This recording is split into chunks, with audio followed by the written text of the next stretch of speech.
On to election matters. A code of conduct for political groups, which includes political parties and political organizations, outlines rules for fair and democratic election campaigns. It typically covers prohibitions on hate speech, discrimination, and the defamation of opponents. The code also emphasizes cooperation between parties to prevent conflict, such as avoiding rallies at the same place or time, and includes duties to respect election officials and cooperate with law enforcement. Now joining us with more on the Electoral Code of Conduct is lawyer Nafimani Halwendo. Good morning, sir, and welcome to Good Morning Namibia. Yes, good morning. Thank you for having me. Thank you so much. Now, with the elections taking place next week, the Electoral Act contains an electoral code of conduct aimed at promoting conditions that are conducive to free and fair elections. Can you please give us an insight on the Electoral Code of Conduct? Yes, I think what's important firstly to note is that the Electoral Code of Conduct is not some administrative policy of the Electoral Commission. So, put differently, it's not something that the Electoral Commission has decided to come up with and that they administer as a policy. But the Code of Conduct is actually a law that has been passed. It has been gazetted on the 5th of September 2024, which is last year. And it has been amended, so it has the full legal effect of statutory provisions. I think that's the most important part, because there is a misconception that the Code of Conduct is something that the Electoral Commission has come up with itself, and perhaps that it is using on its own, but it's in fact a statutory provision that has been passed by Parliament in terms of the Electoral Act. That is the first thing. So it has the full effect of the law. Now, the purpose of the Code of Conduct, I think, as you just briefly stated, it is twofold. Firstly, it's to ensure and protect the rule of law. And secondly, it's to protect democracy as it's been described under our Constitution. Now, there's another misconception about the Code of Conduct that members of the public misconstrue, and they think that the Code of Conduct only binds political parties or political organizations. But that is quite far from the truth. The Code of Conduct, if one looks at its essence, it applies to political parties, it applies to independent candidates, it applies to voters and prospective voters, but this is the most important part, is that it in fact applies even to the general public, meaning even if you are not part of a political party, even if you are not registered to vote, the Code of Conduct and the offenses that accompany the Code of Conduct equally apply to members of the public. And I'll be brief. I'll mention, for instance, just a few. For instance, it prohibits defamatory statements. So defamatory statements does not only apply to political parties, it can apply to any member of the public who is not partaking in the electoral process. It prohibits I think it's quite, frankly, as you indicated, it prohibits discrimination. And it prohibits discrimination, in fact, on all the grounds that are listed in Article 10 of our Constitution. So you can immediately see that the application of the Code of Conduct under the Electoral Act is not only limited to political parties and their sympathizers, but in fact, it applies to voters and the general public at large as well. Now, Mr. Halwendo, you really dug deep into what this Code of conduct entails. But can you just let us know, how does it work? And most importantly, how can authorities ensure that parties are compliant and that they adhere to the rules? Well, the Electoral Commission, primarily the Electoral Commission, is tasked with the duty to ensure that the electoral process is free and fair. And of course, we know that the Electoral Commission deploys many of its personnel at various of the polling stations to ensure compliance with the rule of law. Ordinarily, they are usually supported by the Namibian police.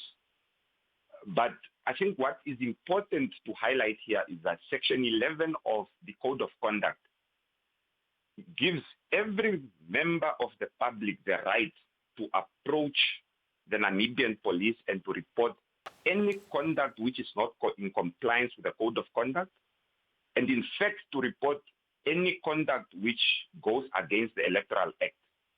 Now, I highlight this point because it's important for members of the public to know their rights insofar as reporting conduct which is contrary either to the Electoral Act or conduct which is contrary to the Code of Conduct under the Electoral Act.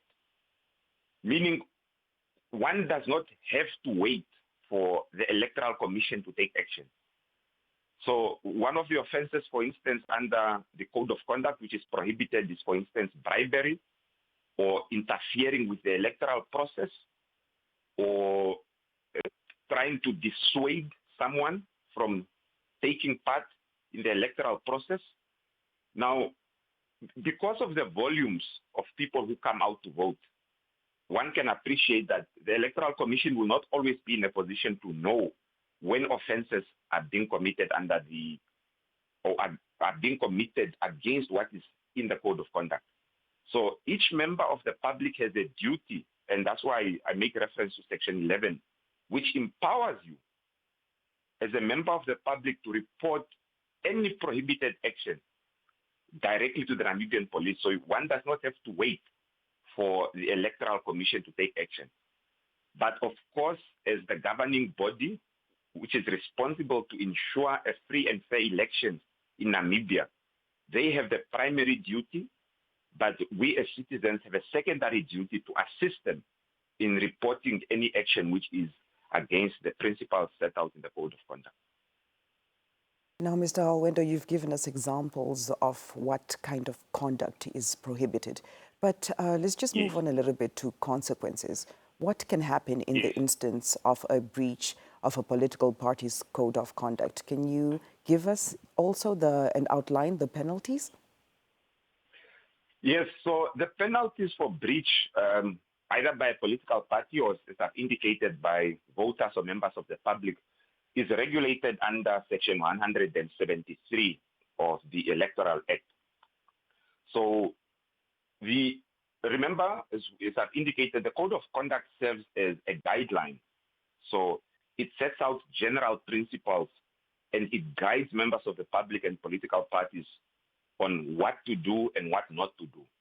But in the event where a political party chooses to ignore the Code of Conduct, or where they choose to do something which is prohibited in the Code of Conduct, those actions are actually sanctioned under Section 173 of the Electoral Act. And there are quite extensive penalties that have been set out there. I can just give you some examples. For instance, you have some of the most serious offenses, which is, for instance, obstructing or trying to improperly influence persons who want to exercise their right to vote, and they carry fines of up to 50,000 or 10 years imprisonment. So you can already appreciate that that is quite a serious offense, and this is some of the conduct that is prohibited under the Code of Conduct. Now, it also prohibits acts such as bribery, where one is, for instance, trying to bribe a electoral official, or in fact trying to bribe a member of the Namibian police into, for instance, prohibiting other political parties from entering a space, or any other undue influence which is aimed at disturbing the free and fair underlying principles of our electoral process. And those carry fines of up to 25,000 or 5 to 10 years imprisonment. So one can already see that it's quite serious. The offenses are extensive, and they relate to offenses such as forgery, for instance. We know that our electoral process has always been marred with allegations of fraud and forgery, or the counts not truly reflecting the will of the people. So that carries up to a fine of 10,000 or 2 years imprisonment. So one can see that that is actually quite serious. The offences are listed under the Act up until Section 185, and they are quite extensive. But once you look at the penalties, the minimum offence under the Electoral Act carries a penalty of 10,000 or 2 years imprisonment, or both. So it's not a mere guideline that can be ignored either by a political party or by members of the public. It's actually a piece of legislation that carries serious consequences, and one can easily find themselves facing serious jail time if they contravene the code of conduct. Now, earlier in our conversation, you spoke briefly about how breaches can be reported, Mr. Halwender. But can you just place emphasis on that for our viewers to really take note of how breaches can be reported, and also who monitors this compliance? Yes, as I've indicated, the code of conduct allows for breaches to be reported directly to the Namibian police.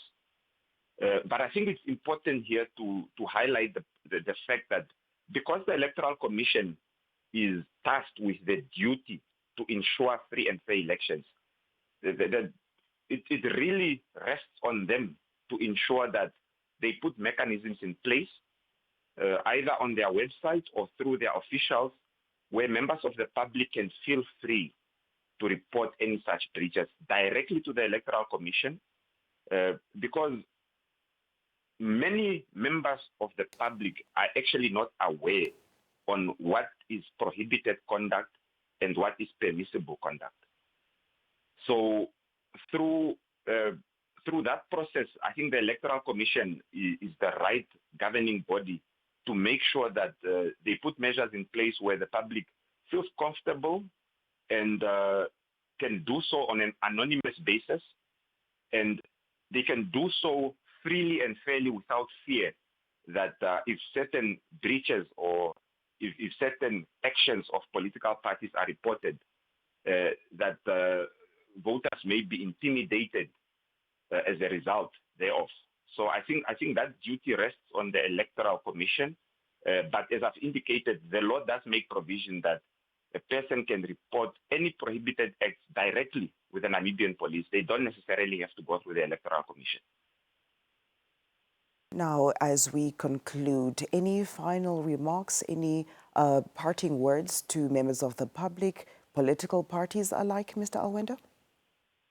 Yes, I think we have generally experienced free and fair elections in the country. What I would conclude with is that members of the public should familiarize themselves with the code of conduct. The Legal Assistance Center has made an updated copy available on their website. There is a copy available as well on the Electoral Commission's website. And I think it's important for the rule of law and for our democratic process for people to abide by the code of conduct, more so political parties, because members of the public and voters at large usually follow the guidance of the political party of their choice. So it's important for the leaders to familiarize themselves with what is permissible and what is prohibited, and make sure that this information trickles down to the general public, and that it also trickles down to their voters to ensure that the electoral process is free and fair. Thank you so much for your time, sir.